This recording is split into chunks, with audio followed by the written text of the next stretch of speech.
Bonjour, dans cette vidéo, je vais vous montrer comment résoudre une équation ou une inéquation à l'aide des options contenues dans la calculatrice graphique TI. Alors j'ai besoin d'avoir déjà tracé sur l'écran de la calculatrice les courbes des deux fonctions. Ici on me parle d'une fonction f et d'une fonction g, donc il a fallu que je règle ma fenêtre d'abord pour tracer les courbes. Maintenant que j'ai les courbes à l'écran, je vais pouvoir utiliser les options qui sont là-haut avec calcul, qu'on activera avec seconde, et qui vont me permettre de trouver les réponses des équations. Première équation, f de x égale 10 000. Je cherche quand est-ce que l'image de f vaut 10 000. La façon la plus naïve de chercher la réponse est de consulter une table. Si je retourne dans la table de valeurs, je me rends compte que la fonction f qui est croissante atteint l'image 10 000 entre 30, x égale 30, et 40, x égale 40. Donc pour avoir une réponse à l'unité près, il faudrait retourner dans le réglage de la table.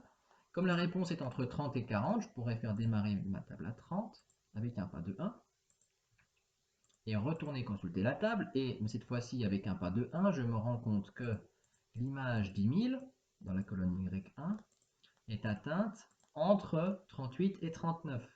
Si maintenant l'énoncé me demande un encadrement ou un arrondi au dixième, je peux continuer avec toujours au seconde, définir table et un pas au dixième.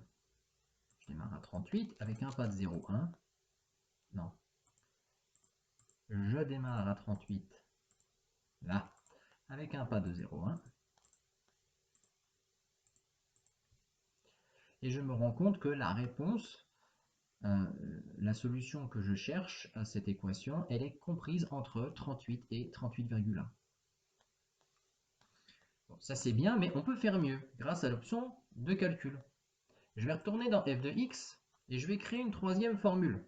D'ailleurs, au passage, pour l'instant, je n'ai plus besoin de celle-ci, je peux la décocher.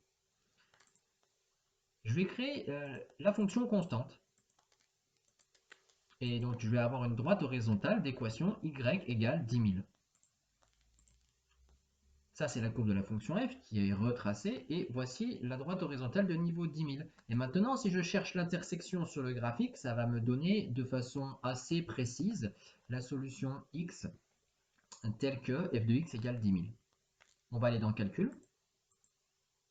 Et je vais demander l'intersection.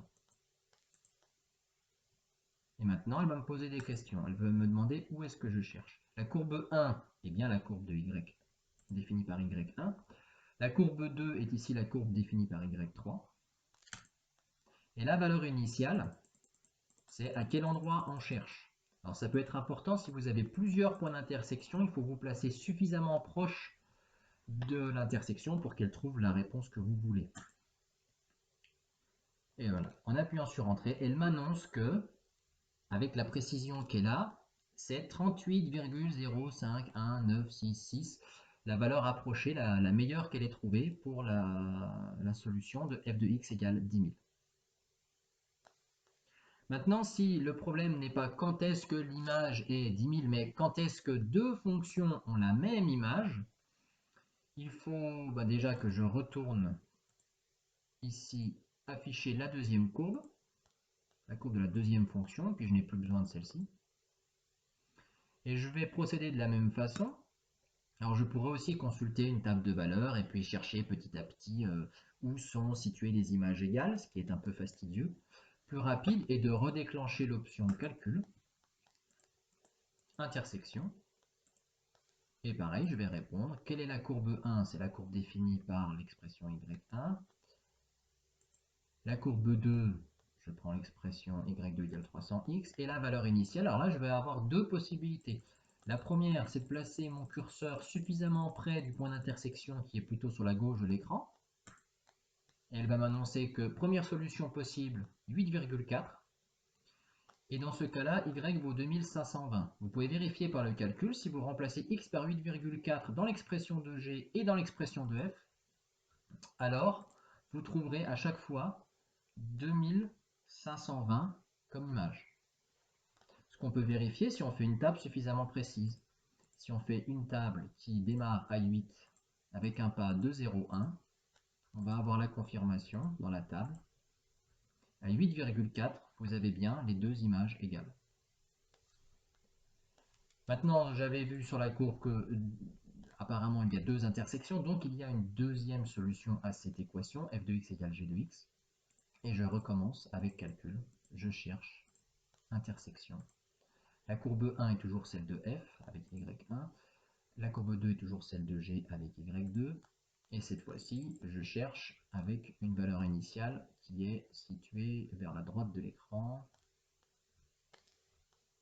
On pourrait même faire une saisie au clavier hein, pour éviter de déplacer le curseur de façon un peu longue. Voilà, quelque part par là, là je vais être suffisamment proche, 47,6 est la deuxième solution qui apparaît sur mon écran. Et dans le cas où je remplacerai x par 47,6 dans l'expression de g et dans l'expression de f, la calculatrice me dit que je trouverai dans les deux cas une image de 14 280. Alors là aussi, je peux le vérifier dans un tableau de valeurs, à condition d'avoir réglé mon tableau qui commencerait à 47 avec un pas de 0,1. Et dans ce cas, normalement, je peux lire qu'à 47,6, j'ai bien les deux images. Donc 47,6 est une solution de cette équation. Voilà.